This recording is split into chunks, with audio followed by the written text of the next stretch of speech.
Hello ಸ್ನೇಹಿತರೆ, ಎಲ್ಲರಿಗೂ ನಮಸ್ಕಾರ. ತನ್ವಿ ಕ್ರಿಯೇಟರ್ ಚಾನಲ್ಗೆ ಸ್ವಾಗತ. ಇಂದು ನಾನು ಸ್ವಲ್ಪ ಬೇಳೆ ಮತ್ತು ಸ್ವಲ್ಪ ಮೆಂತ್ಯ ಸೊಪ್ಪನ್ನು ಸೇರಿಸ್ಕೊಂಡು ದಿಢೀರಾಗಿ ಒಂದು ರೆಸಿಪಿಯನ್ನು ಮಾಡೋದು ಹೇಗೆ ಎಂಬುದನ್ನು ತೋರಿಸ್ತಾ ಇದ್ದೀನಿ. ಈ ರೆಸಿಪಿ ಬೆಳಗಿನ ಬ್ರೇಕ್ಫಾಸ್ಟ್ಗಾಗಿರ್ಬೋದು, ಮಧ್ಯಾಹ್ನ ಲಂಚ್ಗಾಗಿರ್ಬೋದು, ಇಡ್ಲಿ ಜೊತೆ ಆಗಿರ್ಬೋದು, ದೋಸೆ, ಚಪಾತಿ, ಅನ್ನದ ಜೊತೆನೂ ಸಹ ಈ ರೆಸಿಪಿಯನ್ನು ಸವಿಯಲು ತುಂಬ ರುಚಿಕರವಾಗಿರುತ್ತೆ. ಹಾಗಾದರೆ ಇದನ್ನು ಮಾಡೋದು ಹೇಗೆ ಎಂಬುದನ್ನು ನೋಡೋಣ ಬನ್ನಿ. ನಾನು ಮೊದಲು ಒಂದು ಕುಕ್ಕರನ್ನು ತಗೊಂಡಿದ್ದೀನಿ. ಈ ಕುಕ್ಕರಿಗೆ ತೊಳೆದಿಟ್ಟಿರುವಂತಹ ಬೇಳೆಯನ್ನು ತಗೊಂಡಿದ್ದೀನಿ.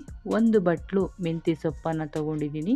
ಮೆಂತ್ಯ ಸೊಪ್ಪು ಒಂದು ಬಟ್ಲು ಬೇಳೆಗೆ ಒಂದು ಬಟ್ಲು ಮೆಂತ್ಯ ಸೊಪ್ಪನ್ನು ಇಲ್ಲಿ ಚೆನ್ನಾಗಿ ತೊಳೆದು ಹಚ್ಚಿ ತಗೊಂಡಿದ್ದೀನಿ. 2 ಟೊಮೊಟೊ ಹಣ್ಣನ್ನು ಸೇರಿಸ್ಕೊತಾ ಇದ್ದೀನಿ. ಮತ್ತು 1 ಈರುಳ್ಳಿಯನ್ನು ಹಚ್ಚಿ ತಗೊಂಡಿದ್ದೀನಿ. 1 ಗೆಡ್ಡೆ ಬೆಳ್ಳುಳ್ಳಿಯನ್ನು ಸಿಪ್ಪೆ ಸುಲಿದು ಇದಕ್ಕೆ ಸೇರಿಸ್ತಾ ಇದ್ದೀನಿ. ಸ್ವಲ್ಪ ಅರಿಶಿಣ, ಸ್ವಲ್ಪ ಎಣ್ಣೆಯನ್ನು ಹಾಕಿ ಹಸಿ ತೆಂಗಿನಕಾಯಿ ತುರಿದು 1 ಬೌಲನ್ನು ನಾನಿಲ್ಲಿ ತಗೊಂಡಿದ್ದೀನಿ. ನಂತರ ಸ್ವಲ್ಪ ನೀರನ್ನು ಸೇರಿಸಿ ಇದನ್ನು ಎಲ್ಲ ಚೆನ್ನಾಗಿ ಈಗ ಮಿಕ್ಸ್ ಮಾಡ್ಕೋಬೇಕಾಗುತ್ತೆ. ಈ ರೀತಿ ಎಲ್ಲ ಮಿಕ್ಸ್ ಆದ ನಂತರ ನಾನು ಕುಕ್ಕರ್ ಲೀಡನ್ನು ಕ್ಲೋಸ್ ಮಾಡ್ತಾ ಇದ್ದೀನಿ. ಕ್ಲೋಸ್ ಮಾಡಿ 2ರಿಂದ 3 ವಿಷಲ್ ನಾನಿಲ್ಲಿ ಕೂಗಿಸ್ಕೋತಾ ಇದ್ದೀನಿ. ಅಂದರೆ ಇದು ಚೆನ್ನಾಗಿ ಬೇಳೆ ಬೇಯಬೇಕಾಗುತ್ತೆ, ಆಗ ಮಾತ್ರ ಸಾಂಬಾರು ತುಂಬ ಚೆನ್ನಾಗಿ ಬರುತ್ತೆ. ಈಗ ಚೆನ್ನಾಗಿ ಬೆಂದಿದೆ. ಈ ರೀತಿ ಬೆಂದ ನಂತರ ಇದನ್ನು ಚೆನ್ನಾಗಿ ಮಸ್ಕೋಬೇಕಾಗುತ್ತೆ. ಈ ರೀತಿ ಚೆನ್ನಾಗಿ ಎಲ್ಲ ಮಸ್ಕೊಂಡ ನಂತರ ಇದನ್ನು ನಾನೀಗ ಒಗ್ಗರಣೆ ಮಾಡ್ಕೋತಾ ಇದ್ದೀನಿ.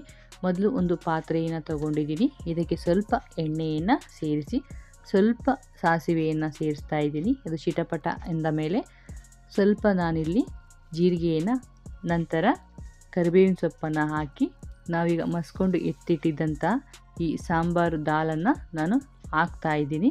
ನಂತರ ಈಗ ಚೆನ್ನಾಗಿ ಮಿಕ್ಸ್ ಮಾಡ್ಕೋಬೇಕಾಗುತ್ತೆ. ಮಿಕ್ಸ್ ಮಾಡಿಕೊಂಡ ನಂತರ 1 ಸ್ಪೂನು ಖಾರದ ಪುಡಿಯನ್ನು ಸೇರಿಸ್ತಾ ಇದ್ದೀನಿ. ನಂತರ ನಾನಿಲ್ಲಿ ಮಸಾಲೆ ಪುಡಿಯನ್ನು 1 ಸ್ಪೂನ್ ತೊಗೊಂಡಿದ್ದೀನಿ. ನಂತರ ನಾನಿಲ್ಲಿ ಹುರ್ಗಾಡು ಪುಡಿಯನ್ನು 1 ಸ್ಪೂನು ಸೇರಿಸಿ ಚೆನ್ನಾಗಿ ಇದನ್ನು ನಾನಿಲ್ಲಿ ಮಿಕ್ಸ್ ಮಾಡ್ಕೋತಾ ಇದ್ದೀನಿ.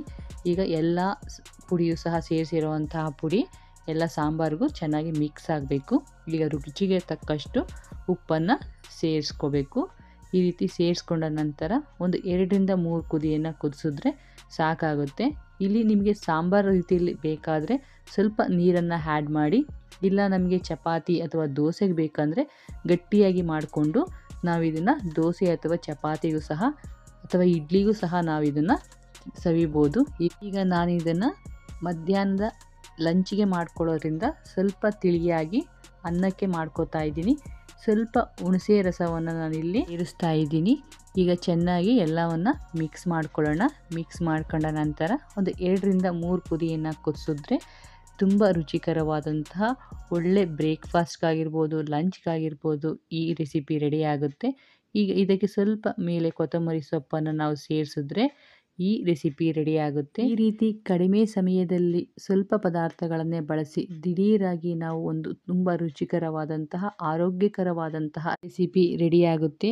ಈ ರೀತಿ ನೀವು ಮನೆಯಲ್ಲಿ ಒಮ್ಮೆ ಟ್ರೈ ಮಾಡಿ ಹೇಗೆ ಬಂತು ಎಂಬುದನ್ನು ಕಮೆಂಟ್ ಮೂಲಕ ತಿಳಿಸಿ. ನಮ್ಮ ವಿಡಿಯೋ ಇಷ್ಟವಾಗಿದ್ದಲ್ಲಿ ಲೈಕ್ ಮಾಡಿ, ಶೇರ್ ಮಾಡಿ. ಹೀಗೆ ಒಳ್ಳೊಳ್ಳೆ ರೆಸಿಪಿಗಳಿಗೋಸ್ಕರ ನಮ್ಮ ಚಾನಲ್ಗೆ ಸಬ್ಸ್ಕ್ರೈಬ್ ಮಾಡಿ. ಈ ವಿಡಿಯೋವನ್ನು ನಿಮ್ಮ ಸ್ನೇಹಿತರಿಗೂ ಶೇರ್ ಮಾಡಿ. ಈ ವಿಡಿಯೋ ನೋಡಿದ್ದಕ್ಕಾಗಿ ಎಲ್ಲರಿಗೂ ಧನ್ಯವಾದಗಳು. Thank you all.